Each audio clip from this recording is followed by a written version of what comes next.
Hi everyone, I just received a huge shipment in from Javeron 3D for all these stands and armatures that fit the War for Cybertron Siege Tetrajets, and they also are made for the Transformers Legacy United Voyager class G1 jets, and there's also some that are made for Jetfire here. Hello. There are 3 different stands that Javeron designed for me. They have lots of spots for storage. The ones that are clear through are for mounting the armatures here, which seem to fit pretty well. I'll do a demonstration with the figures next. I previously made a video in regards to Skyfire's kit, and Javeron made some updates. He slanted these slots here so it blends in with the bot better. He also added some grooves if you wanted some texture. This is my old one, came smooth. But you can talk to him and he'll edit it and recreate it however you would like the bottom to look. This is an adapter that is made for the Legacy United Voyager class, the G1 figures. Your Starscream, you flip the nose cone up. This fits into the wing here, fits into the wing over there, and then there are 2 slots. You can just tab that right in. Now that adds stability to the wings. Also, if you'd like to use rigs, you don't have to worry about this one anymore because the nose cone blocks it. You can now use these 2 slots for your rigs. Next up, I'm going to review these adapters that are made for the Siege War for Cybertron Tetrajets. It can be displayed in bot mode and in alt mode with this adapter. I'll demonstrate how they fit. When you look underneath the Tetrajet, you can see there's a couple little slots in there. These are designed to actually fit in these slots. So you hold it like this, faces that direction, and you place this into the slot. With some pressure, you can get it to pop in. But I don't think you really need to pop them in. They actually rest on here fairly decently. And you can move them all around. They don't fall off. So I would just recommend just resting them in there. And you don't have to worry about, stretching any of the plastic. But if you really want it in, so it doesn't go anywhere, you can even go as far as using these screws and threading it into these 2 peg holes.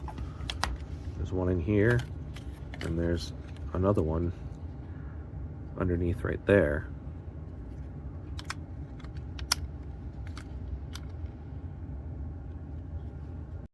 I just now actually did peg in this adapter, and you can see it stays pretty securely, so I don't even think you need to thread it in.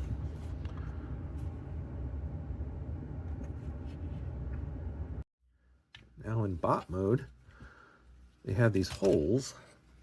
They're in just the right place, so you can rest these guys right on there. And again, if you don't like the idea of these threads,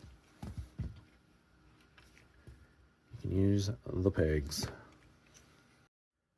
So once the peg is inserted, it then rests right onto here. And then you can adjust and move your figure around how you wish in bot mode. This part still sticks out a little bit, but this fits right around the back. So it seems to rest fairly well, fairly securely.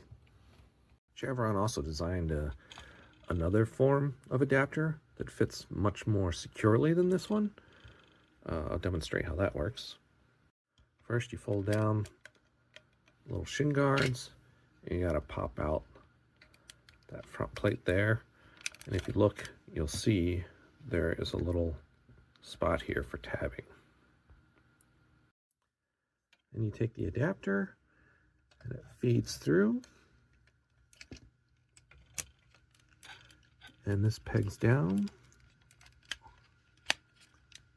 You can close the legs down. And now you have, it's very secure now. It doesn't wobble.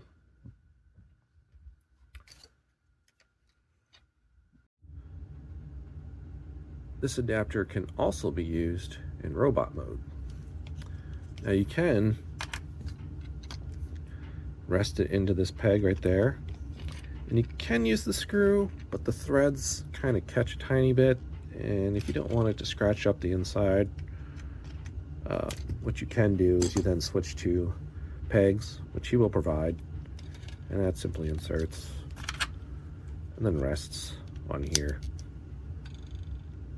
And then of course then you mount it on here, and you can display in bot mode.